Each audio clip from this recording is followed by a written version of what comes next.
જો વિદ્યાર્થી મિત્રો, હવે આપણે અકાઉન્ટની અંદર આપણે થોડુંક આગળ ચાલુ કરીએ, મતલબ જપ્તીના મુદ્દાઓની શરૂઆત કરીશું, બરાબર। અકાઉન્ટ પાર્ટ 2 એનું ચેપ્ટર પહેલું, એમાં જપ્તીના મુદ્દાઓની વાત મેં કરી હતી।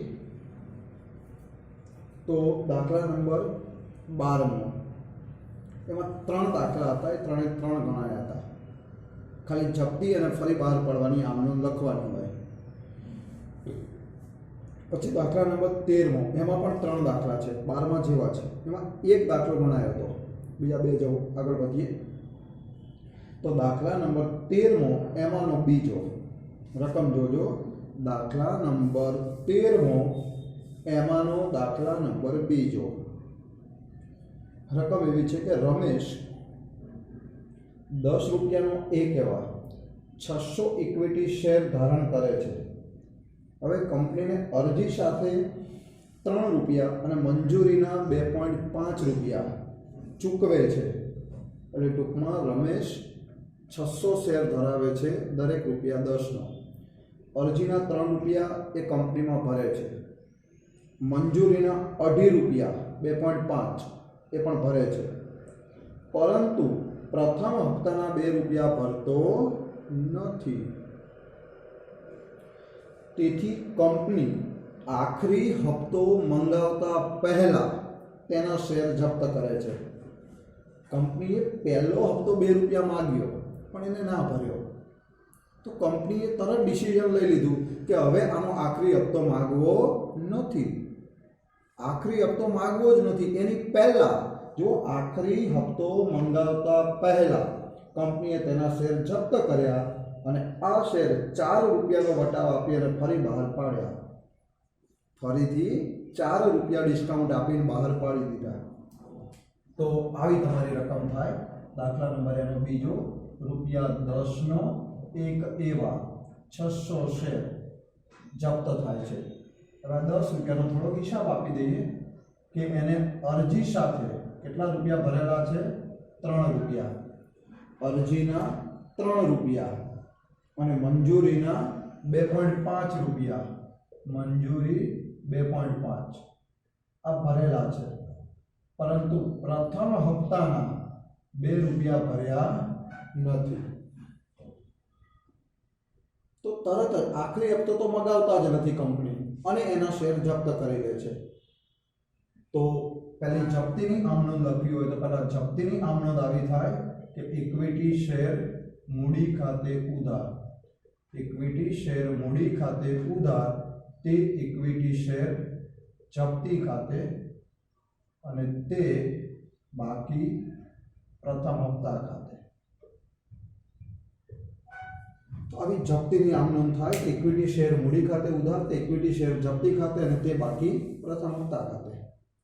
બાકી પ્રથમ હપ્તો કેટલો? 2 રૂપિયા, એક શેર ઉપર 2 રૂપિયા, તો 600 શેર ઉપર 1200 રૂપિયાનો બાકી હપ્તો। પછી જપ્તી, જપ્તી એટલે કંપનીને મળેલા, મતલબ આ શેર હોલ્ડરે જે ભરેલા હોય એ જપ્ત થઈ જાય। તો એને ભર્યા છે કેટલા? તો 3 અને 2.5, મતલબ 5.5 રૂપિયા ભરેલા છે, 5.5 રૂપિયા, એક શેર ઉપર એને 5.5 રૂપિયા ભરેલા, તો 600 શેર ઉપર 5.5 ગુણ્યા 600, તો 5.5 ગુણ્યા 600 કરીએ એટલે એને 6.5 3300 રૂપિયા ભરેલા, તો 3300 રૂપિયા એ ભરેલા કંપની જપ્ત કરી લે। અને મૂડી, આમ તો 10 રૂપિયા મૂડી છે જોજો, પણ મૂડી કોને કહેવાય? તો જપ્ત કરતા સુધીમાં જે માગેલી રકમ હોય, જપ્ત કરવા સુધીમાં જે મંગાવેલી રકમ હોય એને જપ્તી કહેવાય। બધી જ રકમ એ જપ્તી નથી, પણ જેટલા શેર જપ્ત કરે ત્યાં સુધી જેટલી રકમ મંગાવી હોય એને જપ્તી કહેવાય, સોરી મૂડી કહેવાય। તો મંગાવેલી રકમ એટલે મૂડી। જો 10 રૂપિયા માગી લીધા હોય તો 10 રૂપિયા મૂડી આવે, પણ એમાંથી માંગ્યા કેટલા? 3 2.5 અને 2 એટલે 7.5 રૂપિયા મંગાયા છે। જપ્ત કરવા સુધીમાં કેટલા રૂપિયા મંગાયા છે બાળકો? 7.5। એક શેર ઉપર 7.5 રૂપિયાની મૂડી કહેવાય તો 600 શેર ઉપર 4500 રૂપિયાની મૂડી કહેવાય। તો 4500 રૂપિયા મૂડી માગી અને શેર જપ્ત થયા છે। હવે આને ફરી બહાર પાડીએ અને ફરી બહાર પાડો એટલે ચેક આવે તો બેંક ખાતે ઉધાર ઓછા જેટલા આવે એ ઇક્વિટી શેર જપ્તી ખાતે ઉધાર, જેટલા ઓછા આવે એ શેર જપ્તી ખાતે ઉધાર તે ઇક્વિટી શેર મૂડી ખાતે। ફરીથી બહાર પાડો ત્યારે બેંક ખાતે ઉધાર, ઇક્વિટી શેર જપ્તી ખાતે ઉધાર તે ઇક્વિટી શેર મૂડી ખાતે। પહેલા તો મૂડી લખી દો 4500।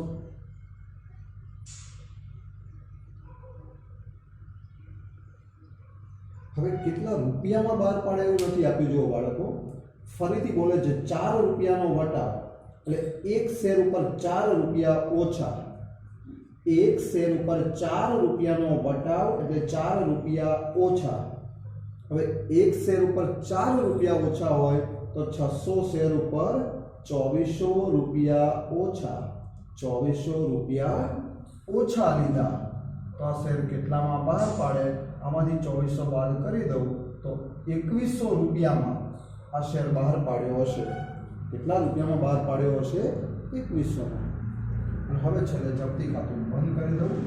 જપ્તી ખાતું બંધ કરીએ તો એની આમ નોંધ થાય ઇક્વિટી શેર જપ્તી ખાતે ઉધાર તે મૂડી અનામત ખાતે। પણ હવે મૂડી અનામત કેટલું? તો જપ્તી ખાતું બંધ કરું જુઓ તો જપ્તી ખાતામાં જમા કેટલા રૂપિયા હતા? 3300। એમાંથી ઉપયોગ કેટલાનો કર્યો? 2400। જપ્તી ખાતામાં જમા હતા 3300 અને જપ્તી ખાતાનો ઉપયોગ કર્યો, જપ્તી ખાતામાંથી વાપર્યા 2400 રૂપિયા એટલે હજુ 900 રૂપિયા જે રહ્યા એ મૂડી અનામત ખાતે લઈ જવું। આ 900 રૂપિયા જે કંપનીને ફાયદો થયો કહેવાય, મૂડી અનામત તરીકે રાખી મુકાય। તો આવી રીતે બાળકો આ 3 આમનોંધ એમાં લખવી પડે। હવે દાખલા નંબર 3 એમાં પણ આવી જ 3 આમનોંધ લખવાની છે આપણે, પણ જરા સમજી લઈએ। રકમ એવી છે જુઓ, એક કંપની 100 રૂપિયાનો એક એવા 20% પ્રીમિયમે બહાર પાડેલા 400 શેર જપ્ત કરે છે। 100 રૂપિયાનો એક એવા 20% પ્રીમિયમથી બહાર પાડેલા 400 શેર જપ્ત કરે છે। હવે આ શેર ઉપર એને 80 રૂપિયા પ્રીમિયમ સહિત મંગાવેલા। કેટલા રૂપિયા મંગાયા હતા? 80 રૂપિયા પ્રીમિયમ સહિત। અને આ શેર ઉપર 50 રૂપિયા પ્રીમિયમ સહિત ન મળવાથી પ્રથમ અને આખરી હપ્તો મંગાવતા પહેલા જપ્ત થયા। અને આ શેર પૂરેપૂરા ભરપાઈ, ખાસ અગત્યનો શબ્દ છે, અંડરલાઈન કરી દેજો, પૂરેપૂરા ભરપાઈ તરીકે 36000માં ફરી બહાર પાડ્યા। આવી તમારી શોર્ટમાં રકમ કહી દઉં, આવી છે જુઓ, રૂપિયા 100 નો એક એવા 100 રૂપિયાનો એક એવા 400 શેર જપ્ત કરવાના, પણ 20% પ્રીમિયમ એટલે આનો ભાવ કેટલો કહેવાય? 120 રૂપિયા। કારણ કે 100 રૂપિયાનો શેર છે, 20% પ્રીમિયમ એટલે 120 રૂપિયા ભાવ કહેવાય। પણ એમાંથી કંપનીએ મંગાયા કેટલા? તો બોલે છે એમાંથી કંપનીએ 80 રૂપિયા જ મંગાયા છે। 120 માંથી કેટલા રૂપિયા મંગાવ્યા છે? 80 મંગાવેલા। અને એ 80 રૂપિયા મંગાવ્યા એમાંથી 50 રૂપિયા આ વ્યક્તિ ભરતો નથી। 50 ન મળવાથી કંપની એના શેર જપ્ત કરે છે। આ નથી મળ્યા તો મળ્યા કેટલા? 30 રૂપિયા ભરેલા। તો 30 રૂપિયા એને ભરી દીધા અને 50 રૂપિયા એ નથી ભરતો, એમ કંપનીએ 80 રૂપિયા માંગ્યા હતા, રાઈટ? તો હવે જપ્તીની પહેલી આમનોંધ લખી દઉં, શેર જપ્ત થાય ત્યારે ઇક્વિટી શેર મૂડી ખાતે ઉધાર પ્રીમિયમ છે, પ્રીમિયમ શેમાં છે? આ 50 રૂપિયામાં, પ્રીમિયમ 50 રૂપિયામાં છે અને પ્રીમિયમ નથી મળ્યું. પ્રીમિયમ મળવાનું બાકી હોય અહીંયા બતાવી દેવાય, જામીનગીરી પ્રીમિયમ ખાતે ઉધાર. પ્રીમિયમ આમાં સમાયેલું છે અને પ્રીમિયમ મળ્યું નથી, કારણ કે આ 50 રૂપિયા નથી મળ્યા, એમાં પ્રીમિયમ છે. પ્રીમિયમ નથી મળ્યું તો અહીંયા લખાય, જો મળી ગયું હોય તો ના બતાવાય. તે ઇક્વિટી શેર જપ્તી ખાતે ને તે બાકી મંજૂરી ખાતે. કારણ કે હપ્તા તો મંગાયા જ નથી એટલે મંજૂરી માંગી એ નહીં ભરી હોય. બરાબર. તો હવે રકમ જોઈ લઈએ. 50 રૂપિયા નથી મળ્યા, એક શેર ઉપર 50 રૂપિયા નથી મળ્યા તો 400 શેર ઉપર 50 રૂપિયા લેખે 400 શેર એટલે 20,000 રૂપિયા મળવાના બાકી. પછી જપ્તી એટલે ભરેલા, એને જેટલા રૂપિયા ભરેલા એ જપ્ત થઈ જાય. તો 30 રૂપિયા ભરેલા છે, એક શેર ઉપર 30 રૂપિયા ભરેલા તો 400 શેર ઉપર એને 12,000 રૂપિયા ભરેલા એ જપ્ત થઈ જાય. હવે 50 રૂપિયાની અંદર 20 રૂપિયાનું પ્રીમિયમ છે તો 20 રૂપિયાનું પ્રીમિયમ બાકી. એક શેર ઉપર 20 રૂપિયાનું પ્રીમિયમ તો 400 શેર ઉપર 8,000 રૂપિયાનું પ્રીમિયમ. અને મૂડી કેટલી? તો મંગાવેલી રકમને મૂડી કહેવાય. મંગાવેલી રકમને મૂડી 80 રૂપિયા મંગાવેલા છે પણ એમાં 20 રૂપિયા પ્રીમિયમ છે તો મૂડી કેટલી? 60 રૂપિયા. 60 રૂપિયાની મૂડી, 20 રૂપિયાનું પ્રીમિયમ એટલે 80 રૂપિયા મંગાવેલા. તો 60 રૂપિયા મંગાયા તો 400 શેર ઉપર 24,000 રૂપિયા મંગાવેલી મૂડી કહેવાય. શેર ફરી બહાર પાડે અને ફરી બહાર પાડે એટલે બેંક ખાતે ઉધાર. ઇક્વિટી શેર જપ્તી ખાતે ઉધાર, તે ઇક્વિટી શેર મૂડી ખાતે. પણ જોજો ફરીથી બહાર પાડવાના કેવી રીતે? પૂરેપૂરા ભરપાઈ. પૂરેપૂરા ભરપાઈ એટલે ભલે કંપનીએ મૂડી ગમે તેટલી માગી હોય પણ ફરી બહાર પાડો ત્યારે પૂરેપૂરી મૂડી ગણવાની. પૂરેપૂરા ભરપાઈ તરીકે ફરી બહાર પાડો એટલે પૂરેપૂરી 100 રૂપિયા મૂડી છે તો આપણે 100 રૂપિયા ગણવાની. પૂરેપૂરા ભરપાઈ તરીકે ફરી બહાર પાડવાના. 100 રૂપિયાની મૂડી 40,400 શેર હોય તો 40,000ની મૂડી કહેવાય. આમ તો નકર મૂડી કેટલી આવે? અહીંયા 24,000 આવે ને, પણ પૂરેપૂરા ભરપાઈ ગણવાના 40,000ની મૂડી પૂરેપૂરી. હવે એમાં 36,000માં ફરી બહાર પાડ્યા એટલે 36,000 તો આવી ગયા. તો આજે ઓછા આવ્યા 400 રૂપિયા એ જપ્તી ખાતાનો ઉપયોગ. અને છેલ્લે જપ્તી ખાતું બંધ કરી દઉં તો ઇક્વિટી શેર જપ્તી ખાતે ઉધાર, તે મૂડી અનામત ખાતે.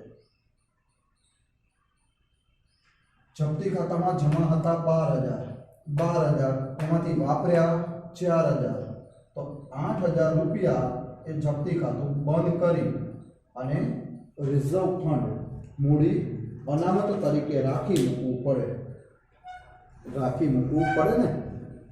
તો આવી રીતે બાળકો આ જપ્તીની અને ફરીથી બહાર પાડવાની આમ નોંધો થાય. જપ્તીની અને ફરી બહાર પાડવાની આમ નોંધ પૂછી હોય તો આટલી કરવી પડે. બરાબર છે.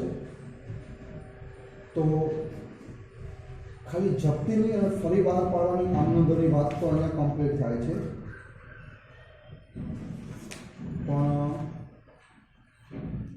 ખાલી જપ્તી અને ફરી બહાર પાડવાના હોય એવો બીજો તે દાખલો હવે નથી. તો હવે શું હશે હું તમને યાદ કરાવું. બધું એક સાથે ભેગું હશે. હવે બીજું નવું કંઈ નહીં, બધું એક સાથે ભેગું એટલે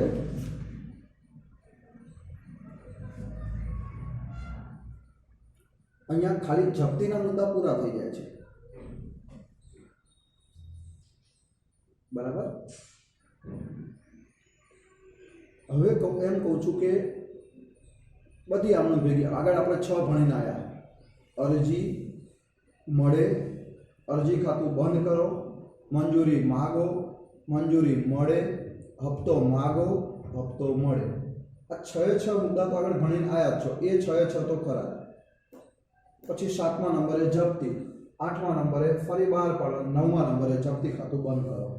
હવે આવા એક સાથે બધા મુદ્દા હશે, પણ એમાં પેલી 6 આમનો તો બોલી જઈશ, ચાલશે ને? કારણ કે લખવા રહીશ તો દાખલો પૂરો નહીં થાય પાછો. જો દાખલા નંબર 14 માંથી હવે બધા ભેગા મુદ્દા આવે, કે નહીં ખ્યાલ આવે? બોલું તો પાછો. જો 9 આમનું લખવા રહીશું તો કોઈ સમય આપણો પૂરો થઈ જાય એવું થાય. તો પછી એક કામ કરીએ, 14મો દાખલો છે અત્યારે એ રહેવા દો, કારણ કે એમાં મેં કીધું 9 આમનું લખવાની થાય. હવે બધું ભેગું આગળ 6 આમનું તો ભણીને આવ્યા, એ અને આ 3 એમ 9 આમનું તો ભેગી કરવાની થાય. તો એને રહેવા દો. અને એક સ્વ અધ્યયન વિભાગ, મતલબ મારી જાતે એકાદી રકમ લઉં, બરાબર, જેમાં ખાલી આ જપ્તીના જ મુદ્દા હોય એવો. એટલે કદાચ તમને આ જપ્તીના મુદ્દામાં એકાદ દાખલો વધારાનો મળી જાય, કામ આવે. ઓકે, તો મારી જાતે એક રકમ લઈ લો. ચલો ને,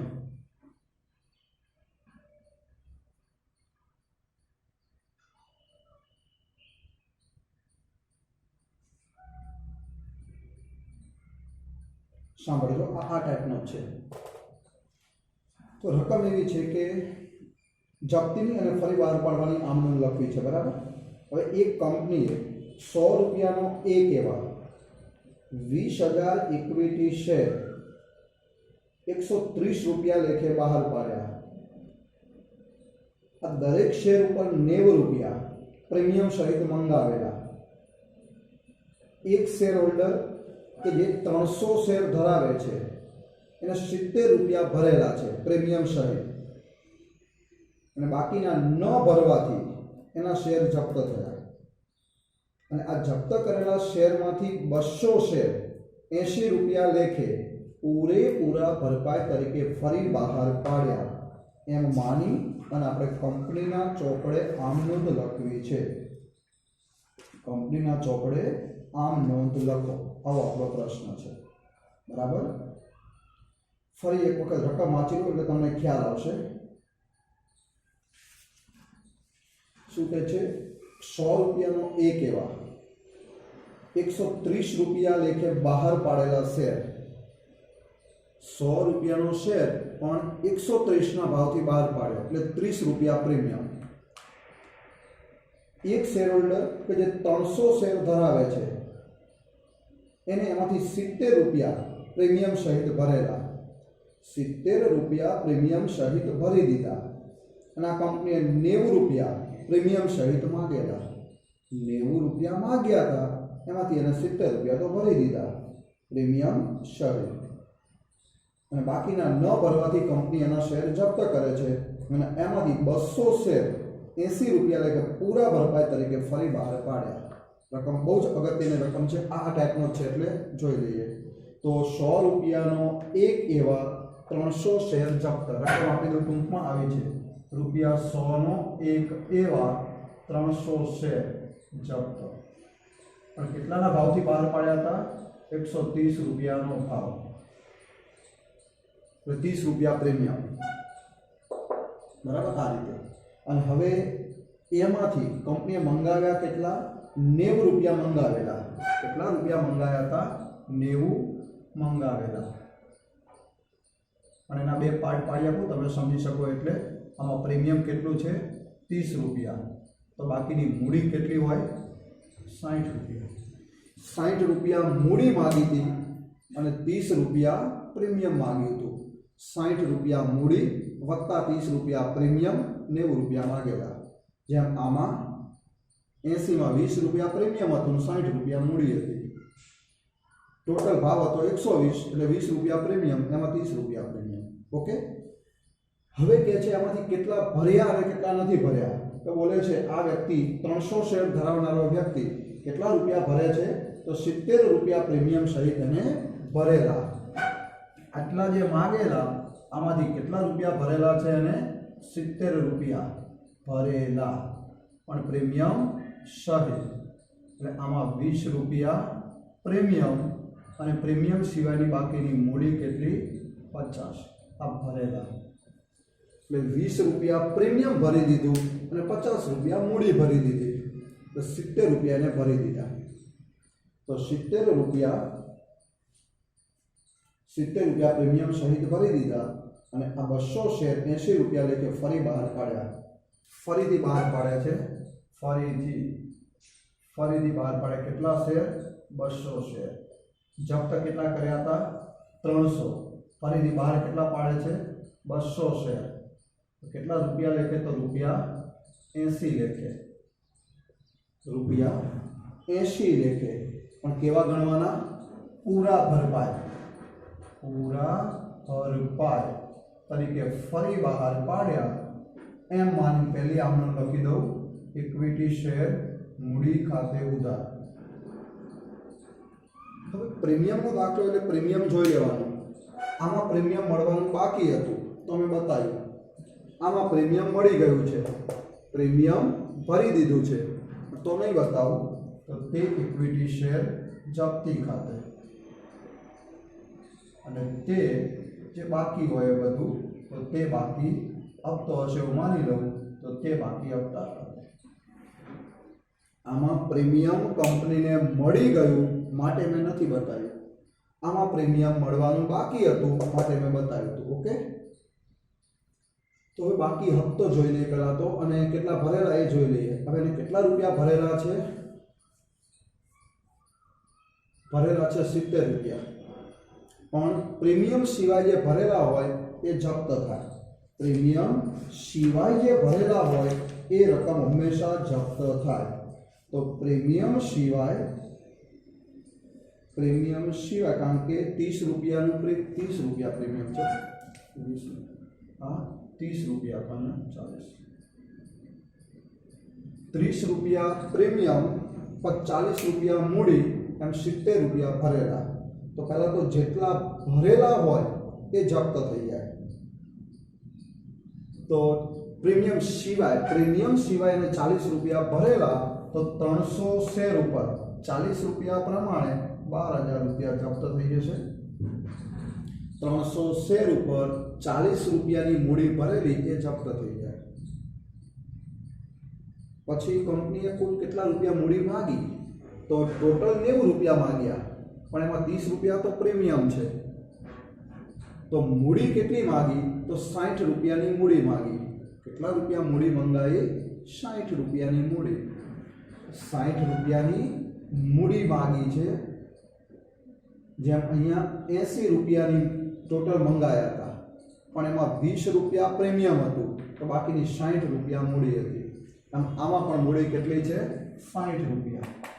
એક શેર ઉપર 60 રૂપિયા, તો 300 શેર 18,000 રૂપિયા મૂડી કહેવાય.